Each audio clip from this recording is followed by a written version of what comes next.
उत्तराखंड के उत्तरकाशी में सुरंग के मलबे में 41 मजदूर फंसे हुए हैं, जिनको बचाने के लिए लगातार प्रयास हो रहा है।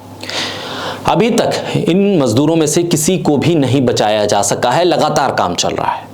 उत्तराखंड में जो सुरंग धसी है, जिस सुरंग में मलबा आया है, उस सुरंग का निर्माण कौन कर रहा था, इसको लेकर सवाल उठने लगे हैं। नाम निकला नवयुग इंजीनियरिंग प्राइवेट लिमिटेड का, जो कि सीधे तौर पर गौतम अडानी के स्वामित्व वाली एक सहायक कंपनी है। यानी कि गौतम अडानी की कंपनी इस सुरंग का निर्माण कर रही थी और निर्माण ऐसा हो रहा था कि सुरंग धंस गई, जिसमें 41 मजदूर फंसे हुए हैं। देश में हर चीज की चर्चा हो रही है। क्रिकेट मैच से लेकर चुनाव तक पर विश्लेषण हो रहा है। हर एक चीज पर गोदी मीडिया चर्चा कर रहा है, लेकिन इस सुरंग को लेकर इस सवाल पर चर्चा नहीं हो रही है कि आखिर जिस कंपनी ने इस सुरंग का निर्माण किया था उस पर क्या कार्रवाई हो रही है, इस कंपनी का मालिक कौन है, उसकी तस्वीरें किसी गोदी मीडिया के चैनल पर चलती हुई आप नहीं देख रहे होंगे। इस खबर को छुपाया जा रहा है, दबाया जा रहा है, बताया सिर्फ ये जा रहा है कि सरकार कर क्या रही है, प्रशासन क्या कर रहा है, कौन सी मशीन आई और किस मशीन ने कितनी सुरंग खोद दी है। बोलता हिंदुस्तान पर मैं हूं आपके साथ मिर्जा शाकिर अली बेग। 2020 में गौतम अडानी ने नवयुग इंजीनियरिंग प्राइवेट लिमिटेड को अपने अधीन कर लिया और इस कंपनी को इस सुरंग को खोदने का, इस सुरंग को बनाने का कॉन्ट्रैक्ट मिल गया।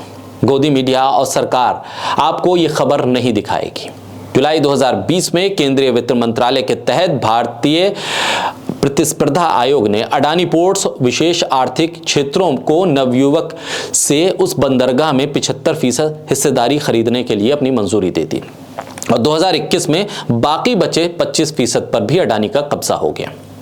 खबर आई 12 नवंबर को। सिलक्यारा बारकोट, जिसकी सुरंग, जिस इलाके में 260 मीटर सुरंग अंदर से धंस गई, ये निर्माण हो रहा था। सुबह 5:30 बजे भूस्खलन की खबर आई और सुरंग का एक हिस्सा दब गया। सिलक्यारा सुरंग नरेंद्र मोदी सरकार की 4 धाम ऑल वेदर परियोजना का हिस्सा है।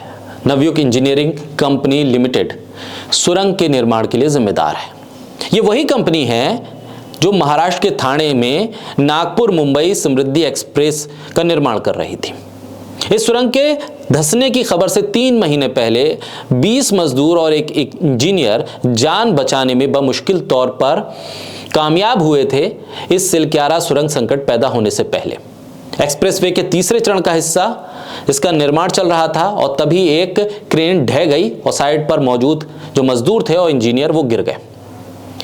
इस एक्सप्रेसवे के पहले चरण का उद्घाटन प्रधानमंत्री नरेंद्र मोदी ने 2022 में किया था।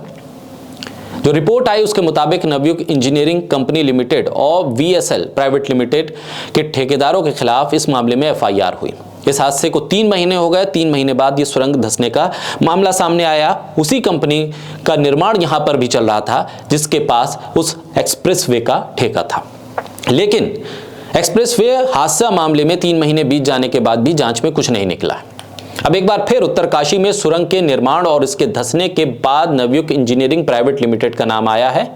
यह सुरंग 4 धाम मार्ग पर है, जो प्रधानमंत्री मोदी की पसंदीदा योजना है।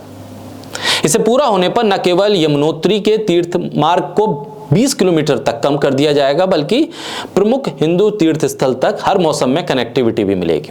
2018 में प्रधानमंत्री की मोदी की अध्यक्षता में आर्थिक मामलों की कैबिनेट समिति ने इसको मंजूरी दी थी। 2022 में यह प्रस्ताव आ गया था।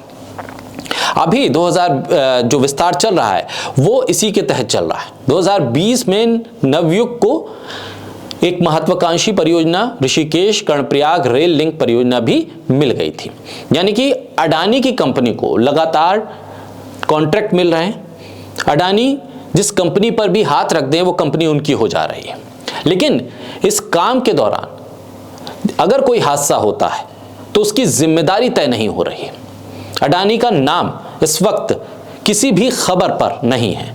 सुरंग के धंसने, मजदूरों के उसमें फंसने और उसको बचाने के लिए जो काम किया जा रहा है उसकी चर्चा तो हो रही है, लेकिन आखिर इस सुरंग का निर्माण कौन कर रहा था, उसने लापरवाही क्या बरती, इस पर चर्चा इसलिए नहीं हो रही है क्योंकि ये नाम सीधे तौर पर अडानी से जुड़ता है। 3 महीने पहले समृद्धि एक्सप्रेसवे का हादसा सबके लिए नजीर है कि वहां पर भी कोई कार्रवाई नहीं हो। 3 महीने बाद एक बार फिर हादसा हो जाता है।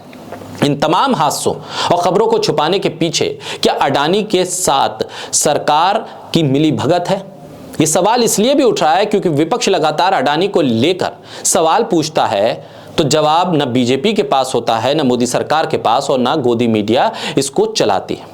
इन तमाम सवालों के बीच अडानी एक बार फिर अपने आप को बचाते नजर आ रहे हैं और उनके साथ सरकार खड़ी है। गोदी मीडिया इस पर चर्चा नहीं कर रहा है, लेकिन सबसे बड़ा सवाल यह है कि परियोजनाओं का ठेका तो अडानी को मिलता है, लेकिन उसकी नाकामी होने पर उसकी जिम्मेदारी किसकी बनती है।